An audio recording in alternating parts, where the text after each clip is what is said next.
Future और options यानी कि वो जगह दोस्तों जहां छोटे निवेशक रातों रात अमीर बनने का सपना देखते थे, लेकिन अब सरकार ने इस सपने पर टैक्स का ताला लगा दिया है। एसटीटी बढ़ने से अब ट्रेड करना इतना महंगा हो गया है कि कई ट्रेडर्स बाजार से बाहर होने के कगार पर हैं। आज हम जानेंगे कि क्या ये वाकई सट्टेबाजी रोकने की कोशिश है या फिर बाजार के लिक्विडिटी का दम घोटने का नया तरीका है। नमस्कार, मैं हूं आपके साथ संध्या बिस्ट और आप देख रहे हैं द इकोनॉमिक टाइम्स हिंदी। दोस्तों, वित्त मंत्री निर्मला सीतारमन ने 1 फरवरी 2026 को संसद में बजट पेश किया है, जिसमें कि उन्होंने रेल से लेकर डिफेंस तक कई सारे ऐलान किए। इस बीच उन्होंने शेयर बाजार को लेकर एक ऐसा फैसला किया है जिससे कि पूरा मार्केट जो है वो हिल गया। वित्त मंत्री ने फ्यूचर्स एंड ऑप्शन में ट्रेडिंग करने वालों को झटका दिया। सिक्योरिटीज ट्रांजैक्शन टैक्स में बढ़ोतरी का ऐलान किया।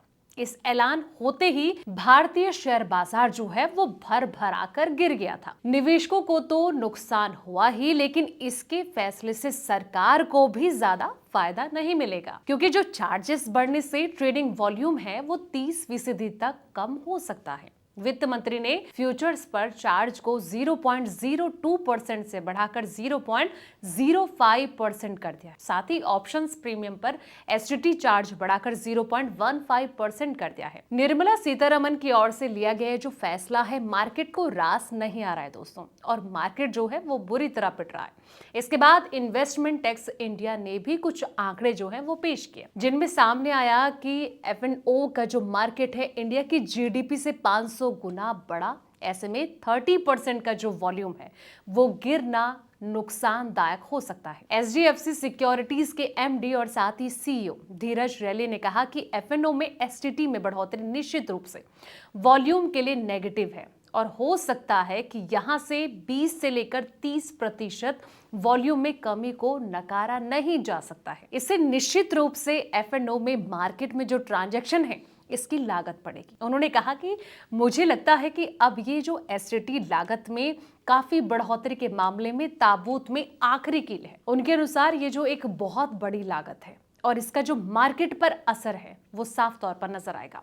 फ्यूचर पर एसटीटी में तेजी बढ़ोतरी होगी। F&O मार्केट में टर्नओवर डायनेमिक्स में बदलाव के कारण लग रही है, जिससे कि पिछले 1 साल में ऑप्शन प्रीमियम टर्नओवर में लगभग 25% की गिरावट आई दोस्तों, जिससे कि ऑप्शन सेगमेंट से एसटीटी कलेक्शन कम हो गया है। इसलिए फ्यूचर्स एसटीटी में 150% की बढ़ोतरी ऑप्शन से रेवेन्यू की कमी को पूरा करने के लिए एक जानबूझकर उठाया गया कदम हो सकता है। इसको लेकर आपकी क्या राय है? कमेंट सेक्शन में अपनी राय जरूर दें। फिलहाल इस वीडियो में इतना ही। ऐसे तमाम वीडियोस के लिए आप देखते रहें द इकोनॉमिक टाइम्स हिंदी।